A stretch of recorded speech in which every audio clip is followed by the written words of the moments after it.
അധികം പേരും മൊബൈൽ നോക്കും, മൊബൈലിൽ ചാർജ് ഉണ്ടോ നോക്കും, മൊബൈൽ വേഗം ചാർജ് ചെയ്യാൻ നോക്കും അല്ലേ?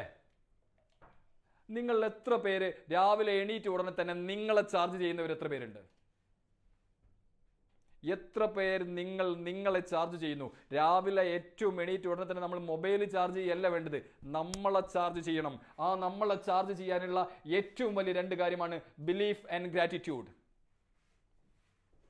Belief and gratitude. നമുക്ക് നമ്മളെ ചാർജ് ചെയ്യാൻ പറ്റണം. What is gratitude? നന്ദി ഉണ്ടായിരിക്കുക. നമ്മുടെ ജീവിതത്തിൽ നമുക്കിപ്പോൾ കിട്ടിയിരിക്കുന്ന നേട്ടങ്ങൾ, നമ്മുടെ ജീവിതത്തിൽ നമുക്ക് എന്തൊക്കെ സൗഭാഗ്യങ്ങളുണ്ടോ അതിൽ നമുക്ക് നന്ദി ഉണ്ടാവണം. ആ നന്ദിയുള്ളവർ മാത്രമേ ജീവിതത്തിൽ വിജയിച്ചിട്ടുള്ളൂ. അല്ലാതെ എല്ലാത്തിലും പരാതിയല്ല, എനിക്കത് കിട്ടിയില്ലല്ലോ, എനിക്ക് അങ്ങനെ നടന്നില്ലല്ലോ, എൻ്റെ ജീവിതം മാത്രം എന്താ പഠിച്ചവനെ ഇങ്ങനെ, അവൻ ഇങ്ങനെ പോകുന്നു, അവൻ എൻ്റെ പുരം പഠിച്ചു, അവൻ ഇത്ര ശമ്പളമുണ്ട്, എനിക്ക് എന്താ ഇങ്ങനെ. എങ്ങനെ? നിങ്ങൾക്ക് തോന്നുന്നുണ്ടോ നിങ്ങൾ ജീവിതത്തിൽ പരാജയപ്പെട്ടവരാണെന്ന്? അല്ല, ജീവിതത്തിൽ വിജയിച്ചവരാണ്. നമ്മുടെ വിജയം എവിടുന്ന് തുടങ്ങുന്നു എന്നറിയാം നിങ്ങൾക്ക്? എവിടുന്ന് തുടങ്ങുന്നു? നമ്മുടെ ഉമ്മയുടെ ഗർഭപാത്രത്തിൽ നിന്ന് തുടങ്ങുന്നുണ്ട് നമ്മുടെ വിജയം.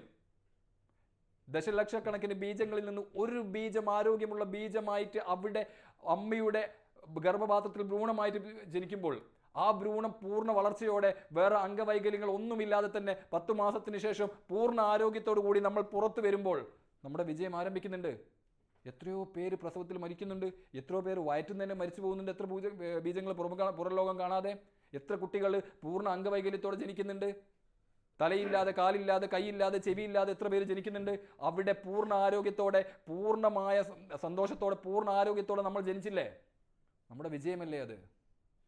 എത്രയോ കുട്ടികൾ പട്ടിണി കിടന്ന് മരിക്കുന്നുണ്ട് പോഷകാഹാരം കിട്ടാതെ. അവിടെ നമുക്ക് നല്ല ഭക്ഷണം കിട്ടിയിട്ടില്ലേ? പൂർണ്ണമായ റെസ്റ്റ് നമുക്ക്